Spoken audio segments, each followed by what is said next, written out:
சீதக்கா, தெலுங்கானாவின் இரும்பு பெண்மணி என்றெல்லாம் அழைக்கப்படும் தன்சாரி அனுசுயா அவர்களை பற்றித்தான் நாம் இன்று பார்க்கவிருக்கிறோம். இவர் 1971 பிறந்தவர். தெலுங்கானாவில் பிறந்தார். அரசாங்கத்தில் பஞ்சாயத்து ராஜ், ஊரக மேம்பாடு, பெண்கள் மற்றும் குழந்தைகள் நலத்துறைக்கான கேபினட் அமைச்சராக தற்போது பணியாற்றும் ஒரு இந்திய அரசியல்வாதி ஆவார். அவர் தெலுங்கானா சட்டமன்றத்தில் முலுக் சட்டமன்ற தொகுதியை பிரதிநிதித்துவப்படுத்துகிறார். அவர் 2009 ஆந்திர பிரதேச சட்டமன்றத்திற்கும் 2018 மற்றும் 2023 தெலுங்கானா சட்டமன்றத்திற்கும் தேர்ந்தெடுக்கப்பட்டார். அவர் ஜூன் 2018 அகில இந்திய மகிழா காங்கிரசின் பொதுச் செயலாளராக நியமிக்கப்பட்டார்.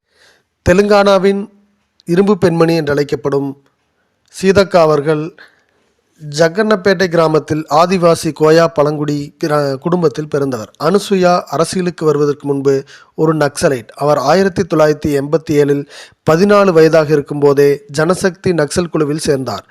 அவர் விரைவில் இயக்கத்தின் மீது ஏமாற்றம் அடைந்தார் மற்றும் 11 வருட காலத்துக்கு பிறகு அதிலிருந்து வெளியேறினார்.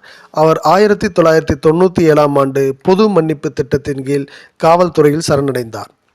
ஆதிவாசிகள் மற்றும் பிற விளிம்பு நிலை மக்களுக்கு சேவை செய்யவும் அதிகாரம் அளிக்கவும் வேண்டும் என்ற ஆர்வத்தால் உந்தப்பட்ட அவர் தனது படிப்பை மன உறுதியுடன் தொடர்ந்தார் மற்றும் LLB மற்றும் PhD படித்தார். உஸ்மானியா பல்கலைக்கழகத்தில் இவர் இந்த பட்டங்களை 2004 தெலுங்கு தேசம் கட்சியில் இணைந்து முலுக் தொகுதியில் போட்டியிட்ட அனுசுயா முதலாக அரசியலில் நுழைந்தார். அவர் 2009 மீண்டும் அதிலிருந்து போட்டியிட்டு அந்த தொகுதியில் வெற்றி பெற்றார். மேலும் காங்கிரஸ் வேட்பாளர் போடம் வீரையாவை பெரும் வாக்கு வித்தியாசத்தில் தோற்கடித்தார். 2014 BRS வேட்பாளர் அஸ்மீரா சந்துலாவிடம் தொகுதியில் தோல்வியடைந்தார். 2017 அனுசுயா தெலுங்கு தேசம் கட்சியை விட்டு வெளியேறி காங்கிரஸில் சேர்ந்தார். விரைவில் அகில இந்திய மகிழா காங்கிரசின் பொதுச் செயலாளராகவும் பின்னர் சத்தீஸ்கர் மகிழா காங்கிரசின் மாநில பொறுப்பாளராகவும் ஆனார். அவர் 2018 மற்றும் 2023 முலுக் தொகுதிக்கான தேர்தல்களில் காங்கிரஸ் வேட்பாளராக வெற்றி பெற்றார்.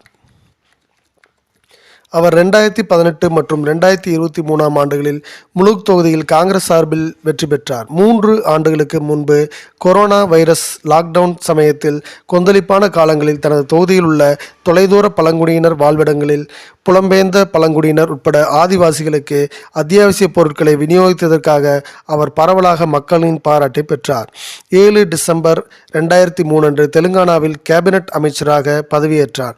தற்போது சீதக்கா டிசம்பர் 2023 முதல் தெலுங்கானாவின் பஞ்சாயத்து ராஜ் மற்றும் ஊரக வளர்ச்சித்துறை அமைச்சராக பணியாற்றி வருகிறார்.